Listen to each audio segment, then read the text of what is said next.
Hi, I'm Walt Wheeler, Executive Director of the Michigan Masonic Charitable Foundation, and we're here today recording another session in our Legacy series, recordings of interviews of past Grand Masters of the Grand Lodge of Michigan.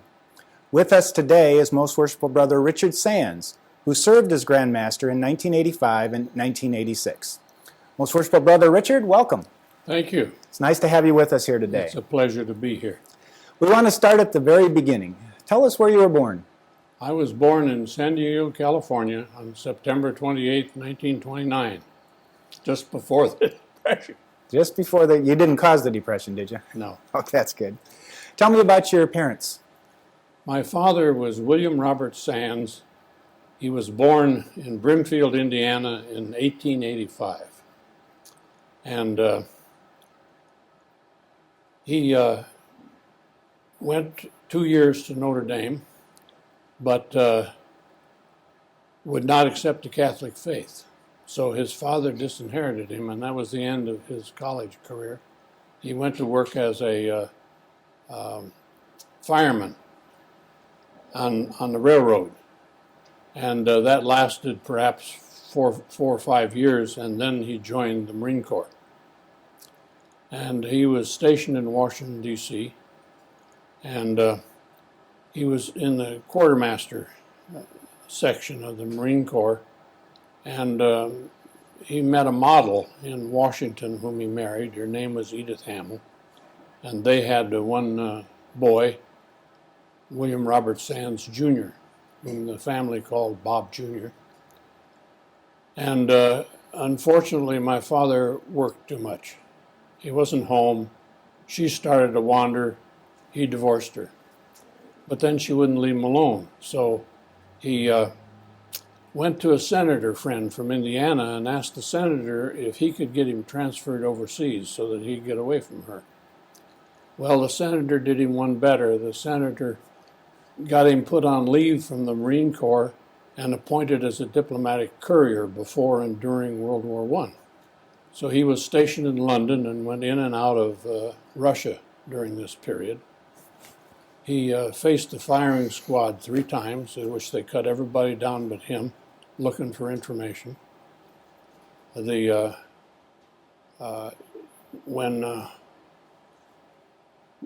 he ended after World War I, he went back into the active Marine Corps and was stationed in Haiti, and he picked up double pneumonia and typhoid fever at the same time. Well, he virtually died. They already put him out in the hall because he didn't have any pulse, and a doctor froze a dental mirror and stuck it under his nose, and it fogged up, so they put him back in bed. And he remembers when they picked him up and took him out of the ice bath, but he never knew when they put him in because he was always unconscious. But in any event, he had to retire early from the Marine Corps because his lungs were pretty well damaged. So he retired after 20 years in the Marine Corps. In fact, he retired the year before I was born. My mother was Laura Bell Evans. She was an English teacher in high school. And in fact, she was the principal of South Pasadena High School when they met. And the way they met was that the women were urged to write letters to the servicemen in that time just to lift their morale. Well, she did that and wrote an anonymous letter, and it was given to a private in my father's company. And it was clear from the letter that this woman was highly educated. She wrote very good English. So the private went to my father, who had had 2 years of college, asked him if he would help him draft a letter in response, which he did. Well, this went on for several exchanges of letters until finally my mother wanted to meet him, and he got cold feet. So he asked my father to write a letter and apologize and to fess up to this charade, which he did, and he sent a picture of himself. He was a very handsome man, as a matter of fact. Well, my mother-to-be was furious. She went down to the dime store and got a picture of the blackest woman she could find and signed it, "Love Laura," and sent it back. Well, my father wasn't fooled because he knew no black woman in that era could write English that well. So they finally she came around and they met, and they got married in 1927, and I was born in 29. My father, as I said, retired the year before I was born. Both my father and mother were 45 when I was born. And my mother wanted to continue to teach because she wanted to earn her retirement from California. And the doctor told my father that he would breathe much easier in the mountains than he would down in San Diego. So we moved to Crestline, California. And Crestline was at 5,500 feet in the San Bernardino Mountains. It was dead north of San Bernardino, up a 15-mile-long winding road. And my father loved his Freemasonry. He was raised a Master Mason in Point Loma Lodge, just north part of San Diego. And in fact, I visited there when I was in Grand Line, and I was very pleasantly surprised. In the foyer of that lodge, they have a picture of every man, a passport-sized picture of every man that was raised in that lodge in a portfolio. Wow. And so on page 1 was my father, and on page 2 was my brother. He was a half-brother, as I said. So that was quite a wonderful experience. But I've never had such a hard time to get into any lodge as I did then, because they couldn't ask me any question I didn't know the answer to, and they weren't about to quit until they found a question I couldn't answer. So that was fun for everybody. Yeah. In any event, my father loved his Freemasonry. We lived 15 miles up a winding road from the nearest lodge, so he never went to lodge, but he practiced his Freemasonry. And he was retired, and my mother was teaching. So I would go with him everywhere. And I got so I could recognize a Mason as soon as he could, all right? So in later years, I'll tell you how I got started in Freemasonry. But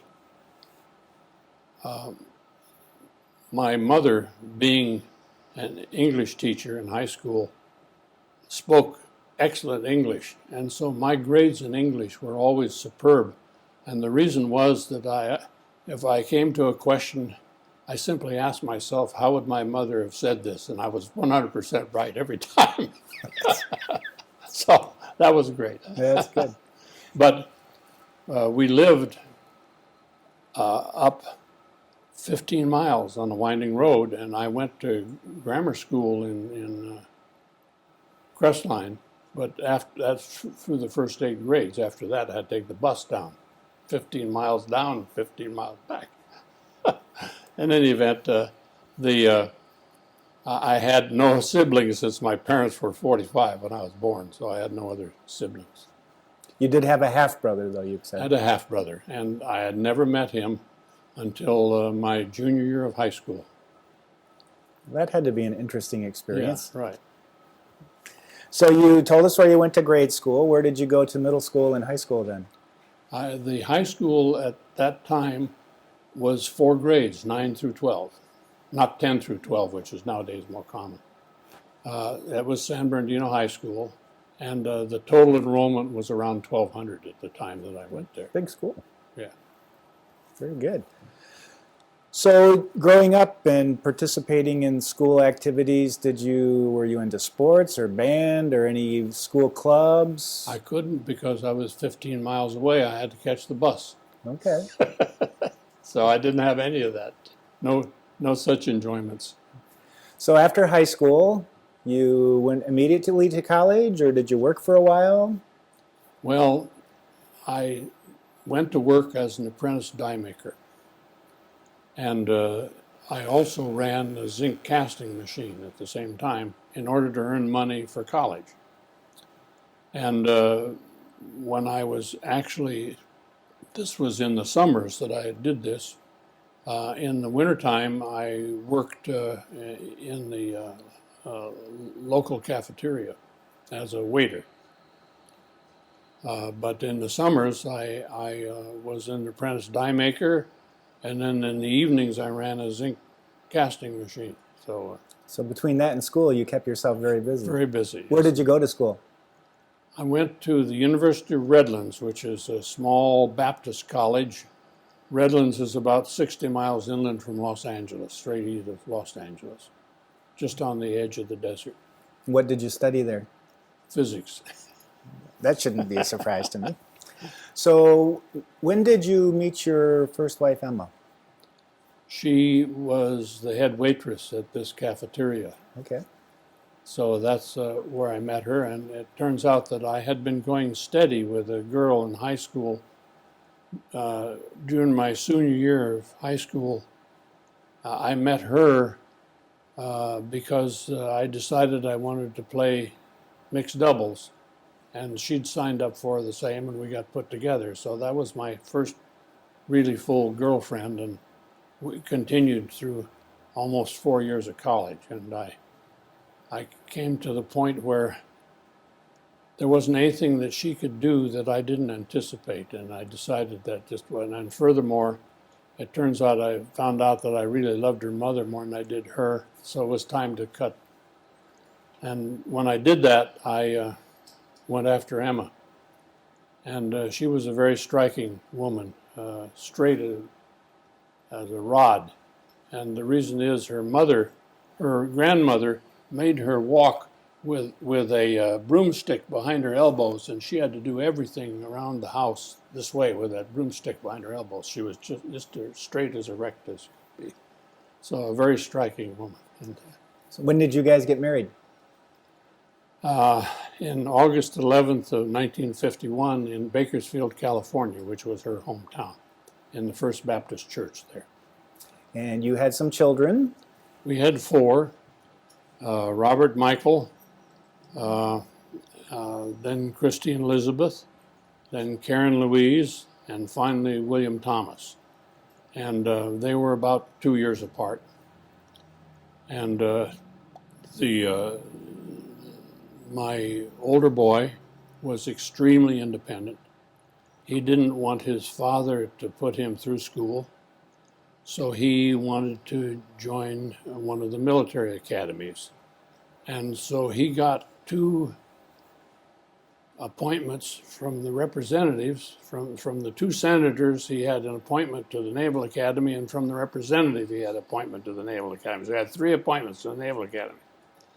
Well, it so happens that my half-brother had gone through the Naval Academy. And the more my son thought about this, the more he thought he didn't want anybody spying on him at the Naval Academy.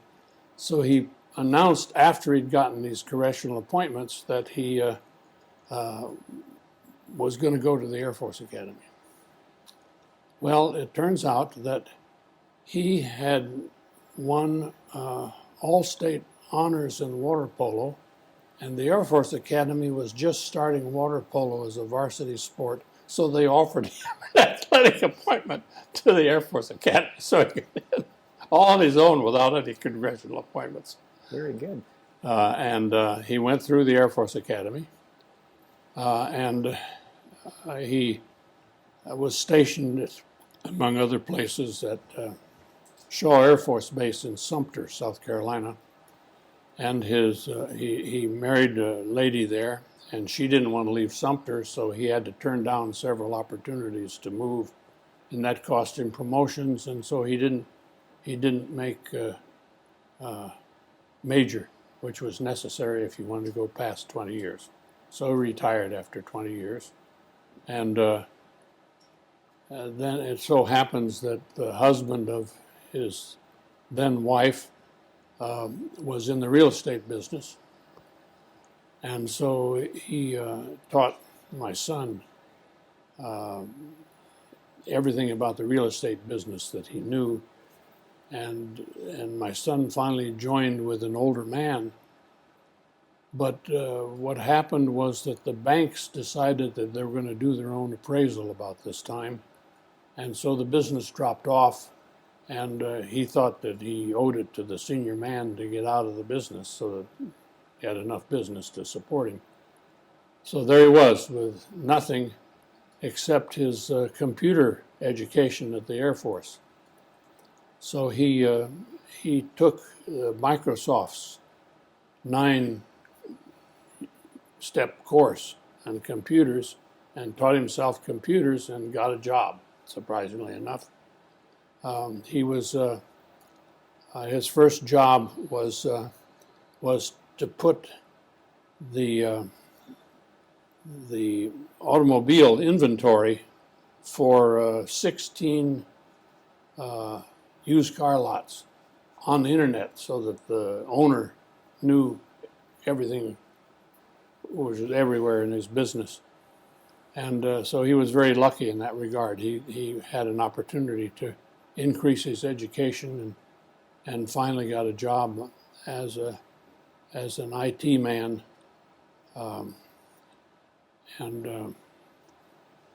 Then what happened is that the cutback in the economy was such that the company he was working for had to let him go, although they didn't want to. So he got excellent letters of recommendation, but it took him about a year to get a job. And he finally got a job in Atlanta.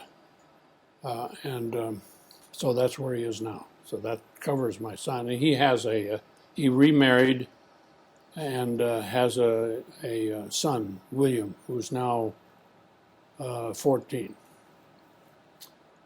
Christine, who's number 2, went through medical school at the University of Michigan, got her MD, and in anesthesiology because she knew that she could be home in the afternoons to greet her future children. So that's what she chose to do, and she still is an anesthesiologist in California. My younger daughter, Karen, went through U of M undergraduate school with a applied math computer science major, and she's still doing this. She makes over 200 grand a year. She's doing very well. She married, had 3 boys, and when they got through college, she decided she didn't love her husband anymore and asked for a divorce, and so she's still single. My younger boy is number 2 in the Michigan State Police. He's a lieutenant colonel in the Michigan State Police. They've done very well by him, and so I would guess very much that he's probably going to be the next colonel. Excellent. He has 3 children, an older girl who's married and has a child, so I'm a great-grandfather. In fact, I have 4 great-grandchildren and 16 grandchildren. Wow, big family. So later on in life, you had the opportunity to marry another wonderful woman, Mary. How did that come about? That came about because Mary was married to Nick Spiewak, who happened to be the master of my lodge. So I knew Mary and Nick, and Emma and I both knew them for about 20 years, and my first wife had a very high opinion of her. So after my first wife died of metastatic kidney cancer in 1997, I got a letter of sympathy from Mary.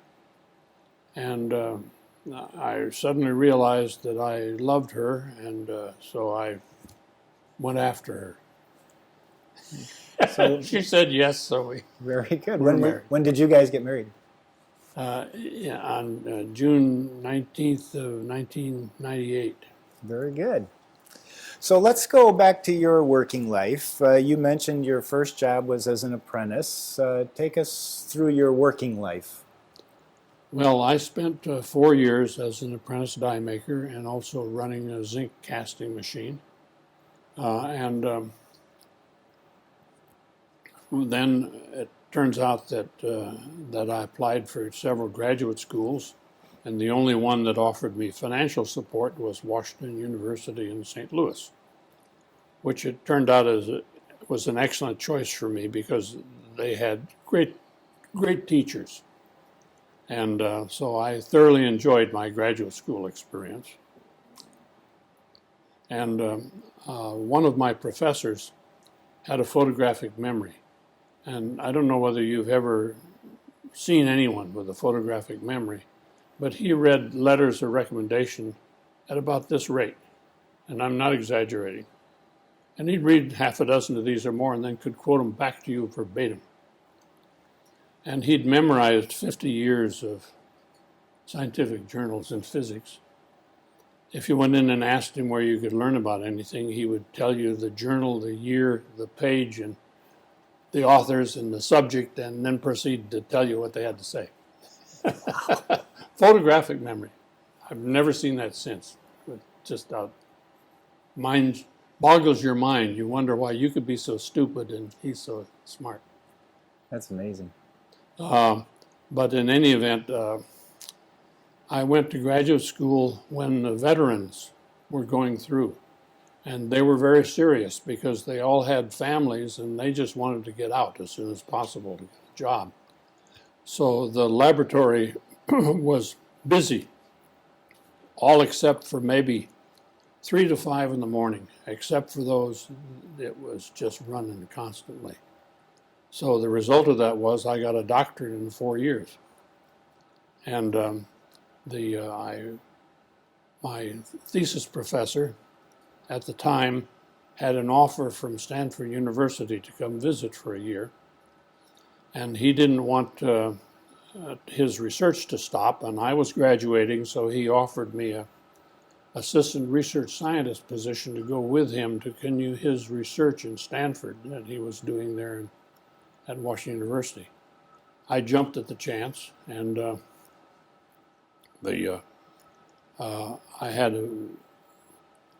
what happens when you go to a new university, you're expected to give a colloquium. And the only thing I knew was my thesis work. So I gave a colloquium on my thesis. And I should step back a minute and tell you how this occurred. My thesis professor and another one, Jack Townsend there at Washington U, had built a microwave spectrometer to look at electron paramagnetic resonance, it's called, in free radicals, and they built it for a biology professor by the name of Barry Commoner.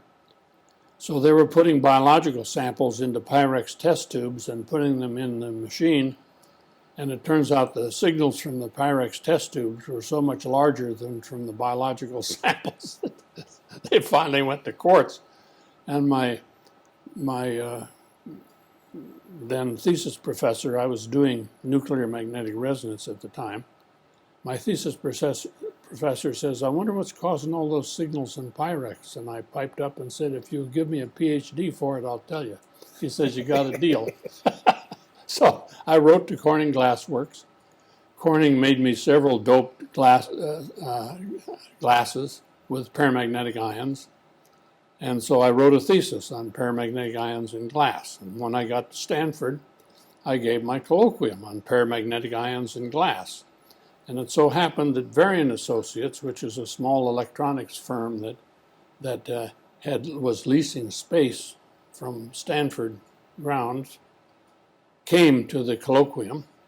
And after the colloquium, they offered me a consulting job. Now, you need to understand why this was so attractive. At Stanford, the wages for assistant research scientists and instructors were $3,800, $4,000, and $4,200 for each of the first 3 years. And I had, at that time, I had 2 children, and my wife was not working. So needless to say, a consulting job was very attractive.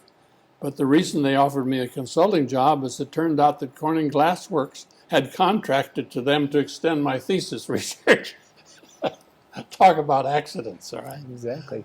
So I went to work consulting for Varian Associates. Their reason for existing was that there were two Varian brothers, Russell and Sigurd, who were working for Sperry Gyroscope, making klystrons and magnetrons for radar. And it turns out Sperry Gyroscope was milling the resonant cavities out of solid brass. And these guys got the idea of stamping them out of thin conducting material, which obviously is so much faster and cheaper, they put Sperry Gyroscope out of business. So that's what they were doing. That's what was their mainstay. But it turns out that they, being on Stanford grounds, they were interested in research, and so they had a research department that was doing nuclear magnetic resonance, and they were building a microwave spectrometer for electron paramagnetic resonance, which I could tell you about. But in any event, I had an opportunity to consult for them, and they were advertising the application of these magnetic resonance techniques to the public, and they were getting letters from biologists and biochemists. And the people at Varian Associates were either engineers or physicists, so they had no idea how to answer these letters. And so somebody up in the upper echelon says, what do we have consultants for if it isn't to solve our problems? Send the letters to Dick Sands, tell him to answer them. So I bothered to learn enough biology and biochemistry to answer the letters, and one thing led to another. And I began to work with a man from the University of Wisconsin who was just outstanding. His name was Helmut Beinert. And we had exactly what he needed in terms of research tools. And after my stint at Stanford, I was offered a position at the University of Michigan, and we can talk about that later. Well, let's move into that. You had a long and distinguished career at the University of Michigan as a physics professor. Why don't you tell us how that came about? Well, it came about in the following way. My mother had a brother who had a fruit farm outside of Benton Harbor, Michigan, and he died. And so we were leasing the farm to a neighbor farmer, and the first year the neighbor farmer made money, but after that he didn't make any money anymore. So I decided that I could kill two birds with one stone by taking an assistant professorship in Michigan, because then I could go check up on him and see what the real truth was. Well, it so happens he started making money after this point. So it worked out just fine. But in any event, that was one of my motivations for accepting a job at Michigan. What year was that? 1957, the fall of 57.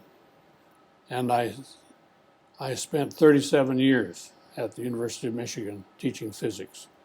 And I enjoyed every minute of it, both teaching and research.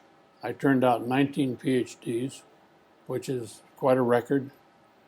And the reason for this, by the way, is if you're at a research university such as Michigan, you're expected to have a federal research grants which will support the students. They get paid a stipend in physics.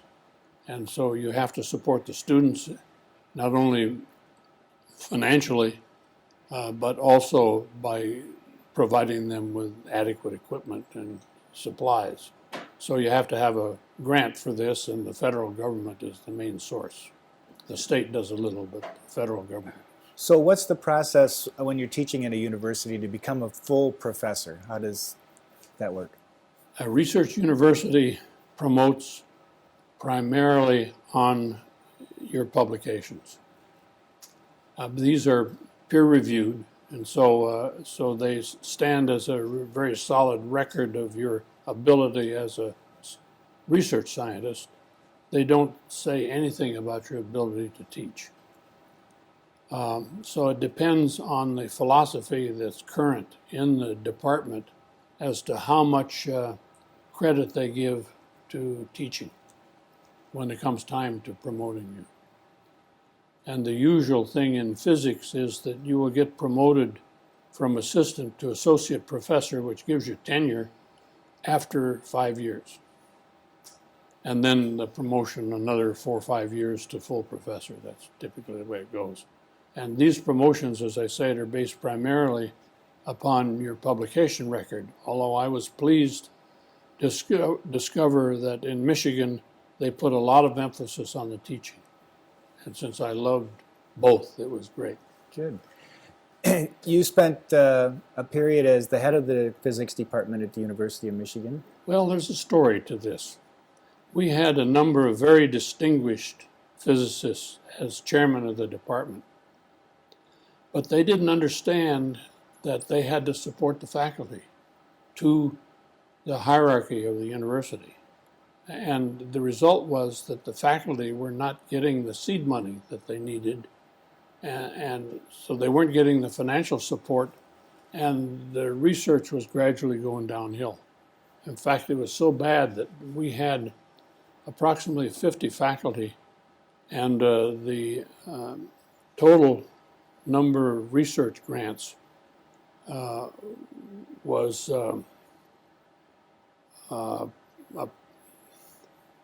about less than $1,000 a faculty member, which is very, very poor. So my colleagues in the department were complaining loudly about this. Now, it so happens that, as I told you earlier, I was working with an enzyme chemist, a biologist from the University of Wisconsin.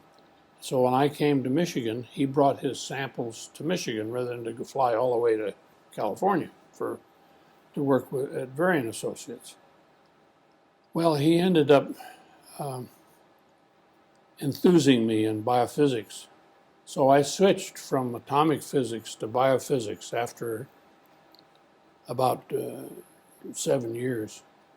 And it turns out that after Sputnik, the state was very much concerned about science, and it started the Institute of Science and Technology at the University of Michigan. And they hired an outstanding biologist to head up a biophysics division of the Institute of Science and Technology, which was a completely separate organization from the university proper. It was housed on North Campus, and the physics department was in literature, science, and the arts, which is on the main campus of the university. So I needed the equipment to prepare biological samples that was available in the biophysics research division. So I moved my laboratory, which was now predominantly biophysics, to the North Campus. And the result was that whenever I needed any support from the university, I went through the hierarchy of the Institute of Science and Technology and not the hierarchy of the College of Literature, Science, and the Arts. Well, I had been there 20 years and had never asked for anything that I didn't get out of the university. The support was just outstanding. Well, I told this to my colleagues, and they didn't believe me. They said, "All right, wise guy, you take the chairmanship. See what you can do." So I did. And I was very fortunate. The dean of literature, science, and the arts was a biologist. Billy Fry was his name. He knew the needs of the science department. So it was easy for me to justify various things. And when I took the chairmanship, I asked him for $1.5 million to upgrade the shop, because we had no computer-controlled machines, for example. It was sadly inferior.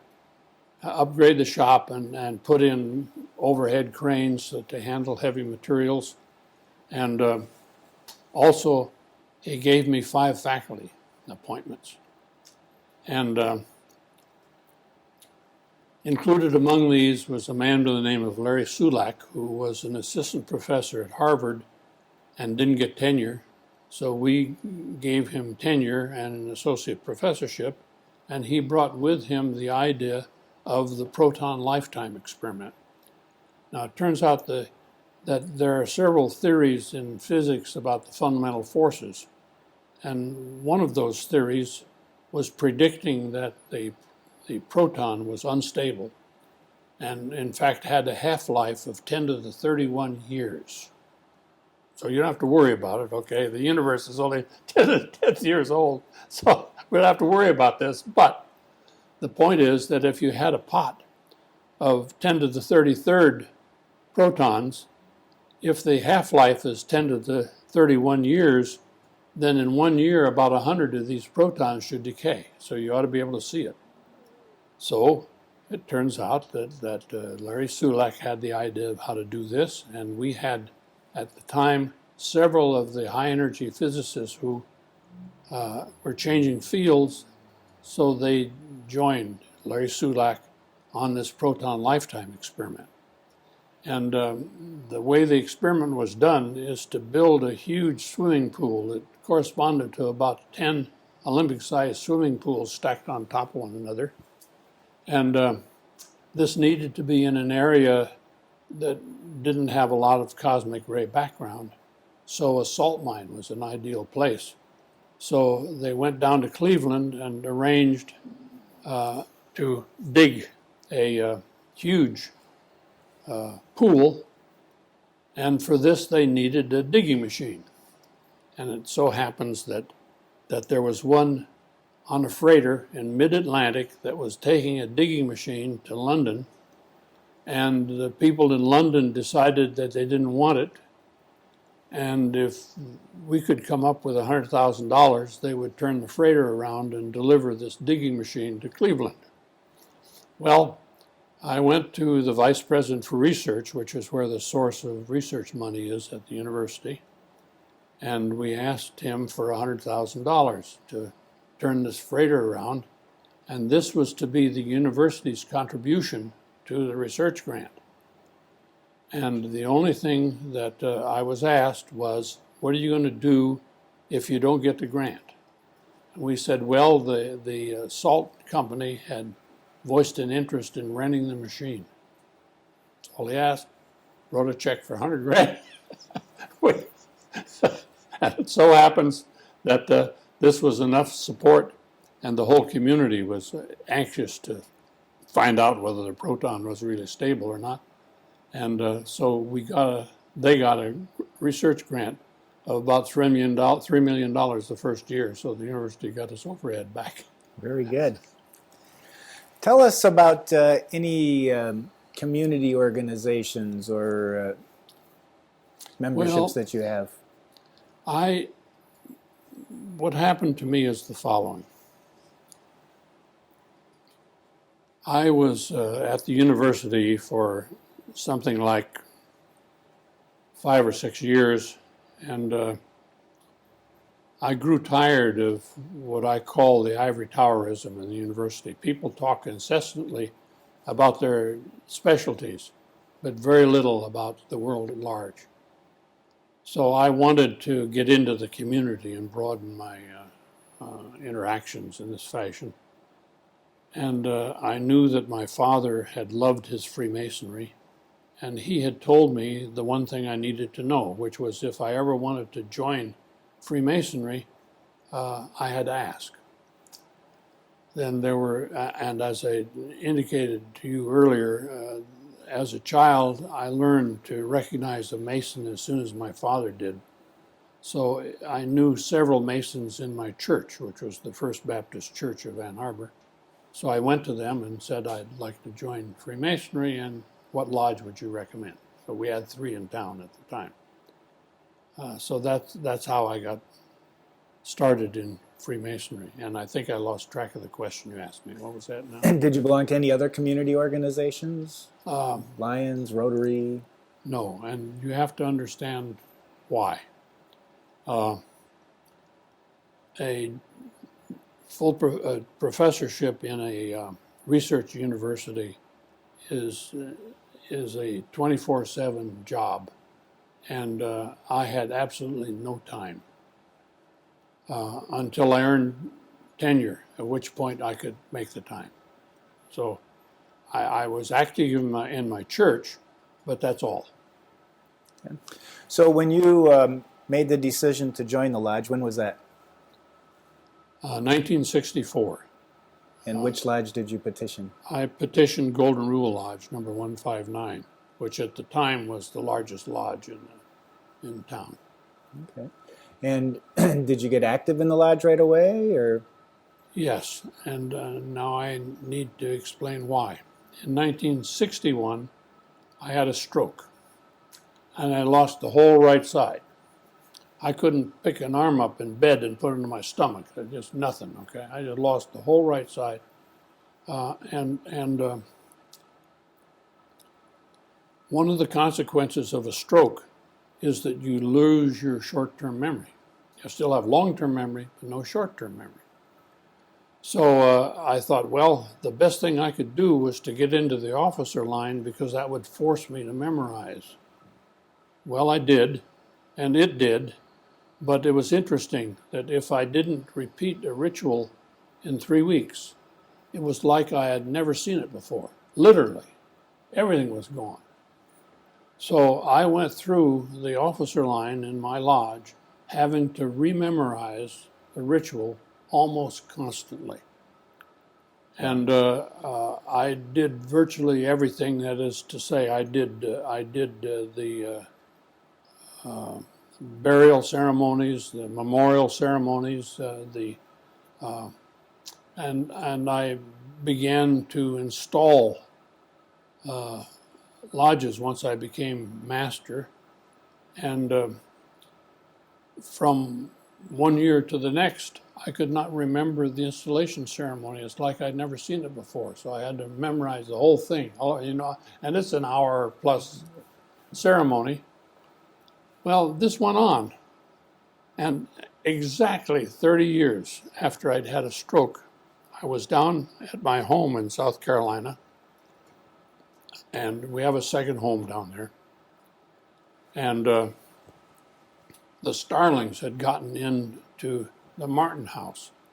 And you can't scare the starlings away, you have to kill them. So I got out my .22.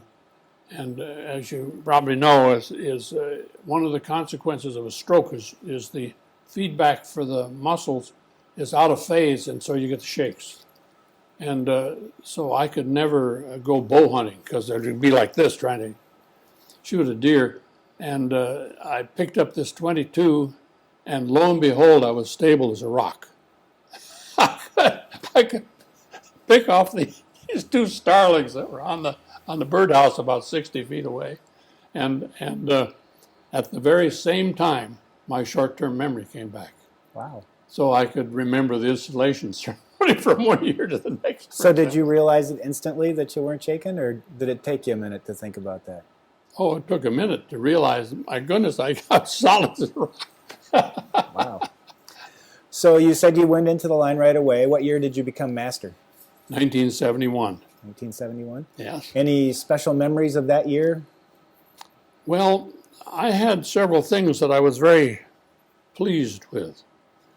For example, at that time, the Grand Secretary sent every lodge a list of sojourning Masons in your town. And so I asked a brother in the lodge if he would make appointments for me to visit 2 of these sojourning Masons every Tuesday night. My lodge met on Thursday night, all right, so we picked another night, Tuesday night. And so he did. And so I visited these sojourning Masons every Tuesday night. And being in Ann Arbor, we had lots of them, all right. And of course, I invited them to come to lodge, which about half of them did. And so it was a very nice experience. I thoroughly enjoyed that. And but unfortunately, the Grand Secretary doesn't do that anymore. So the lodges don't have this list of sojourning Masons. Yeah, it's too bad. That's a great idea. What appendant and affiliated Masonic organizations do you belong to? Virtually every one. I joined a chapter, and I should say one other thing. In Ann Arbor, we have a grotto club, and it's the center of social activities for the lodges in the surrounding community as well as Ann Arbor. So I joined Zalgaz Grotto right after I was raised a Master Mason, and I also joined chapter and enjoyed that ritual very much because it explains a lot about lodge work. And I subsequently joined council and commandery, so that covers the York Rite, and I later on joined the Scottish Rite and actually became a thrice potent master in the Lodge of Perfection in Scottish Rite. But that's as far as I went. I was on the board of trustees of Scottish Rite after I finished as thrice potent master.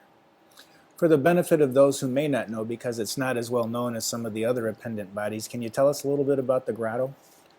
The grotto is very much like the shrine, except that at the time the shrine required that you either go through the York Rite or the Scottish Rite to join shrine, whereas the grotto has only required that you be a Master Mason.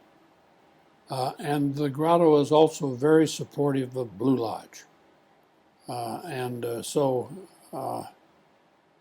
it's local. That is to say, the grottos are in the local community, whereas the shrine is made up of several counties, men from several counties in the shrine, like the Scottish Rite, for example, and unlike the York Rite, which is again local. You mentioned that you were thrice potent master. Did you have any other leadership positions in any of the appendant bodies? No, I have spent my time with Blue Lodge. Okay. Of all the appendant bodies, which ones did you seem to enjoy the most? The appendant bodies? Yep. Well, that's a hard question, and the reason is that I enjoyed, for example, the degrees in Scottish Rite very much, and I participated in those degrees. That is to say, acting in the portrayals, and I also enjoyed the grotto. I've spent a lot of time in the grotto, and the reason is that it's the social arm for the lodges there in town. So I've spent a lot of time with them.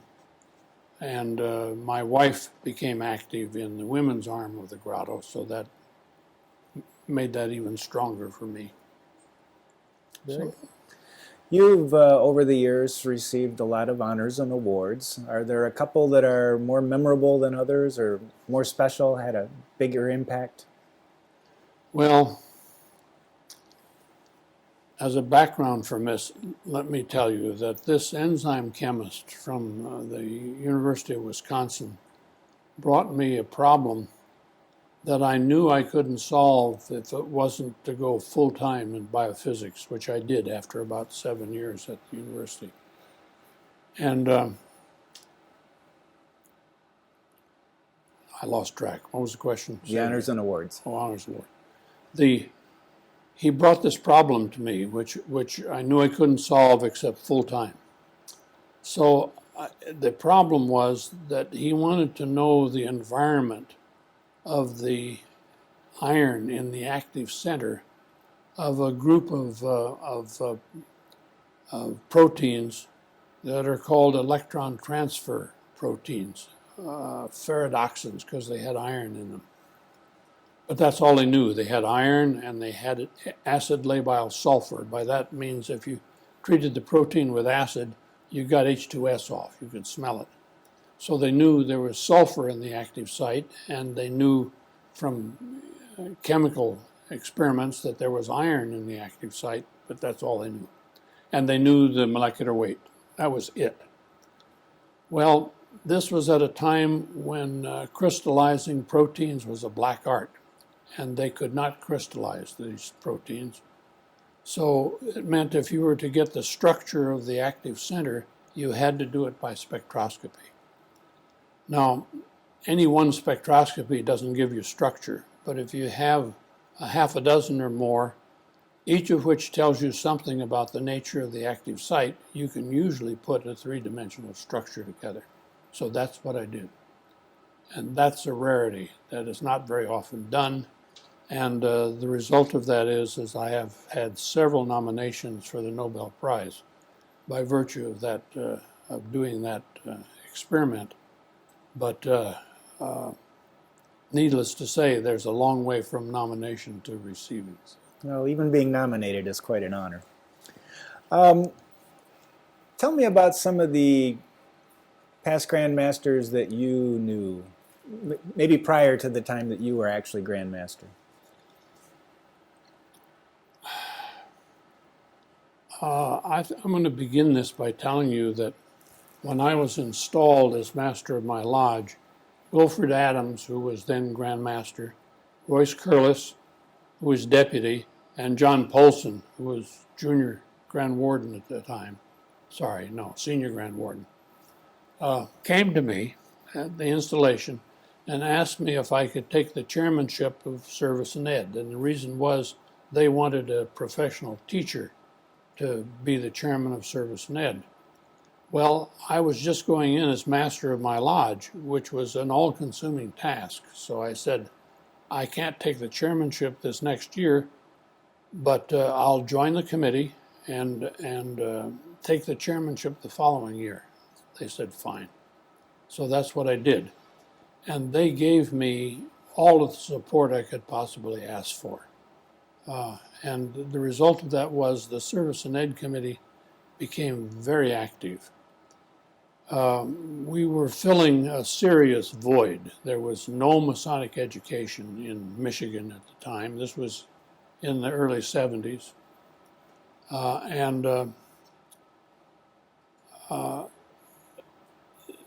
To show how bad it was, people didn't even understand the meaning of public grand honors. They had no understanding of this at all. It was just a exercise in gymnastics as far as they were concerned. So we began to teach about Freemasonry, and the lodges just ate it up. And they ate us up. We started out by putting on programs from 9 to 4 every Saturday all over the state. I was as likely to be in Lawrence as I was in Detroit. I had to give up my my tickets to the U of M football because I could never go to a football game. I was busy all over the state. And what happened is not only were we busy on the weekends, but then the lodges began to ask us to come during the week and put on evening sessions at the district level. So we did that also. And so this really was an all-consuming task. I'm just grateful I had the time to do it. That's good. Well, you mentioned Masonic education, and I know that's been your passion, and you were involved in the creation of several materials that most every lodge has in their archives now. Tell us about some of those.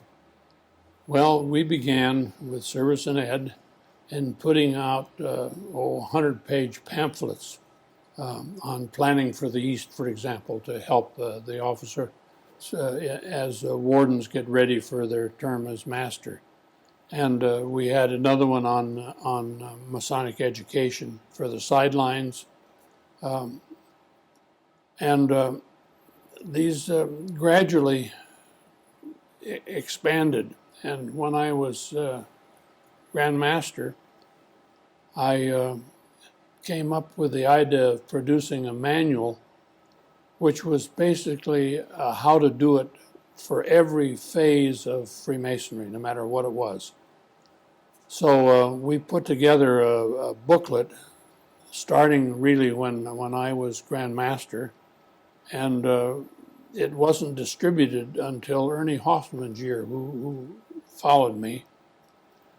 And this was given to the lodges, and there were 6 booklets given to the lodges, and those booklets are here. I don't know whether your camera can see these or not, but I'll hold it up. This is a 500-page 3-ring binder. That's good enough. Hold it up, yep. And this was given to all of the lodges, 6 copies labeled Worshipful Master, Senior Warden, Junior Warden, Senior Deacon, Junior Deacon, and Secretary. And what happened there is that you might guess, the larger lodges totally ignored it. The smaller lodges took it as a Bible. And so the smaller lodges carried this big heavy thing around for a long time. Finally, it's now available on CD, so you can get the whole manual on a CD. But this is a practical how to do it.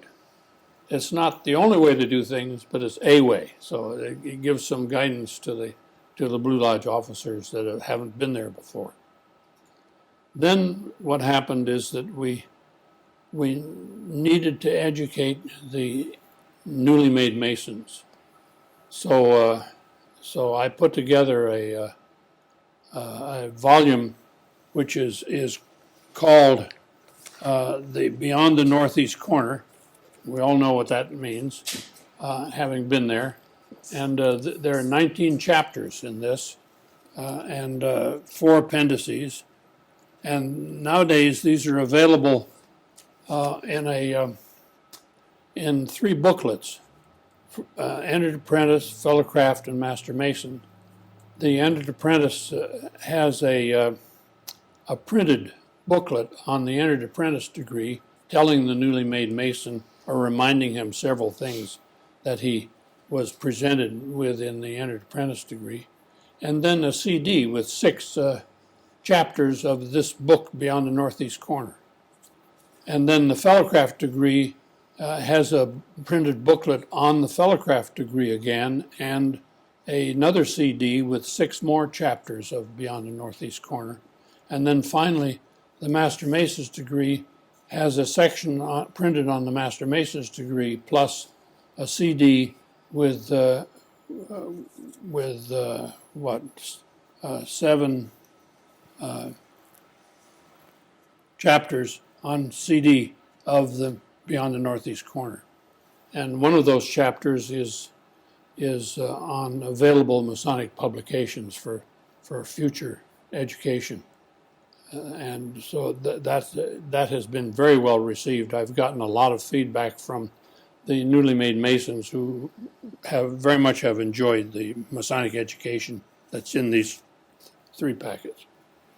You had told me previously that basically it was your passion for Masonic education that made you decide to run for Grand Lodge to make sure that process continued.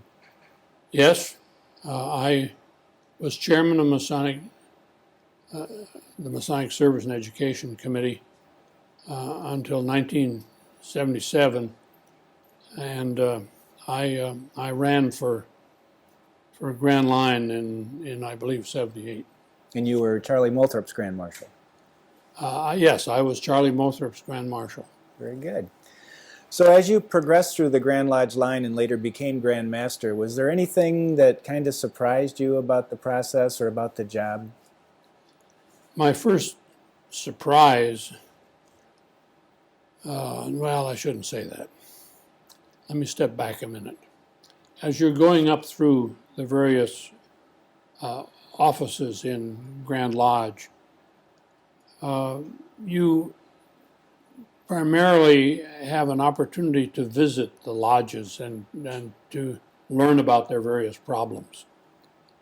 But it's not until you're Grand Master that you have an opportunity to really do something about those. So that's where my efforts on the Michigan Masonic Manual, for example, came from during my year as Grand Master. And that's where the surprises came. It wasn't so much a surprise as disappointments. I was very disappointed that I had to eject 5 Master Masons from the fraternity because of their actions, which were highly un-Masonic. That was very disappointing to me. I love Freemasonry. I love the high moral standards of Freemasonry, and it hurts when you find people that are absolutely dismal. I understand. So let's move forward to your year as Grand Master. Tell us a few of the highlights of that year. Well, I should tell you, first of all, the following. I made a vow to myself that I would never give the same talk twice. Now, that is very hard to do. I managed to hold to that up to the very last month of my term as Grand Master, and I just didn't have the energy to do it anymore. But that was a joy. It really was a joy. And several people came up to me and asked for copies of these talks, and I said, I'm sorry, you have to understand that it's all I can do to prepare them, let alone to have them printed out. So there are no printed copies of these talks. It's all up here. And but nevertheless, I enjoyed that, and so did the membership. They never got bored. I had many opportunities, and those were real pleasures. For example, I had a private pilot who gave of his time and his airplane and his gasoline to fly me around the state of Michigan. He flew me to the UP whenever I had to meet obligations up there. And in addition, I put about 80,000 miles on a new car in the year that I was Grand Master. And very often I had upwards of 3 engagements a day, each of which required a talk and a change of clothing. So I sometimes was traveling at 80 miles an hour down the highway, putting on a tuxedo or what have you, which is not the thing to do. But You told me about one unique experience you had as Grand Master. You had the opportunity to visit the Grand Lodge of Japan. Yes, I was invited to visit the Grand Lodge of Japan. And it's interesting because MacArthur introduced Freemasonry to Japan after the war. And so the lodges in Japan were in English. But when I went over there in 1986, about half of those lodges were converting to Japanese. And I spent a week in Japan, which was, for me, paradise because I love sushi. So I had sushi morning, noon, and night. My wife loves sushi. I don't. Tell me what you think the fraternity needs to prosper, to grow. In my opinion, what the fraternity needs is to give of itself to the community. In so doing, they're going to get the recognition that is going to bring membership, dedicated members to the fraternity. And there are my own lodge, which happens, one of my lodges, I like to support the lodge in the community in which I live. So I belong to Milford Lodge, number 165 in Milford. And we're trying something now as a service to the community. We happen to have some experts in computers and in smartphones. And so we're starting this next month a session entitled Getting the Most from Your Smartphone. And I've talked to several of the senior citizens in the community, and they are all enthusiastic about this. They really would be appreciative of anything in that direction. So this is a service that the lodges could offer simply because of all of the expertise that we have within the lodge. And that's a great idea. I like that idea. What would you tell somebody that came to you and said, I'm thinking about joining Freemasonry? What advice would you give them? To become extremely active, to dive in and participate, because it's only by participation that you reap a harvest. And what I mean by that is that we have many members who join Freemasonry, and that's the last we ever see of them. And that's a shame, because not only do we not have the opportunity to receive their input, but they don't have an opportunity to get out of Freemasonry what they should. Every man needs something greater than himself to hang on to, and the fraternity fortunately provides that. Whenever you're down and out, there's nothing like an arm around your shoulder, lifting you up and telling you that's the way you want to go. And that's what we get out of Freemasonry and the brotherhood that we have, and that's an experience that you can only have if you dive in and participate. Agreed.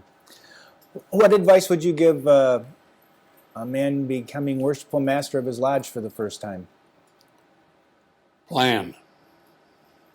It's amazing, but if you want to do a good job for your lodge, you need to provide them with activities that are outside of the ritual work of lodge, and to provide them with quality activities that they are going to profit from requires planning. You can't avoid it, all right? You have to have time to think about a subject, to find a good speaker, for example, or a good film, or what have you. It all takes time and preparation. So the best advice is, if you're going to be a master of your lodge, is you need to plan your activities for your year well in advance. The second thing is, you need to advertise them. We often see a situation where a lodge puts on a program that nobody knows anything about, and so there's no attendance, and it's a big flop. So advertising is very important in Freemasonry, and so is providing activities that will be of profit to the membership. And that's what a master could do. Along those same lines, what would you tell somebody that was coming to you and say, I think I'm going to run for Grand Lodge? What advice can you give me? First of all, you need to have a reason for running for Grand Lodge. In other words, you need to have the feeling that you have something to offer the craft that they are not getting otherwise, or wouldn't get otherwise. First thing. Second thing is that you need to have the time to devote, because Grand Lodge is extremely time consuming. And the reason for that is that it's, first of all, a big business. So you need to learn the ins and outs of the financial aspects of Grand Lodge, and that comes during the early years that you're in the Grand Lodge line. You're learning constantly. You don't really have an opportunity to produce something unique for the craft until you're Grand Master. But that's, of course, an argument for why we ought to have more than 1 year as a Grand Master. That's a separate subject. I agree. How has Freemasonry impacted your life? Very much so. When I received my very first degree in Freemasonry, I realized that somebody of tremendous intellectual ability had composed this ritual. And the reason for that is it's taught by allegory. And it's very hard to do allegory. And unfortunately, many of our men who go through the degrees of Freemasonry don't understand the lessons that are taught therein, because they're taught by allegory. However, if you are sensitive to allegory and have the imagination to see what's really being said, it's a tremendous experience. I remember very fondly the chaplain of our lodge, who was a 95-year-old man. His voice quavered, but when he gave a prayer or read a section out of the Bible, it was the wisdom of the ages. Tremendous impact on me as I was blindfolded listening to this. Yeah. Any final reflections on the fraternity? Yes, we have a tremendous opportunity to be of use to the community and to the country, but we are not meeting that responsibility. We really need to, the lodges need to get involved with their community, become very active in the activities of that community, and offer services to that community which they're uniquely able to do. And I think that this is a tremendous opportunity that should enthuse all of us. Very good. Well, Most Worshipful Brother Richard, we'd like to thank you for being with us today and for participating in our oral history program. Thank you very much. I enjoyed it. Thank you.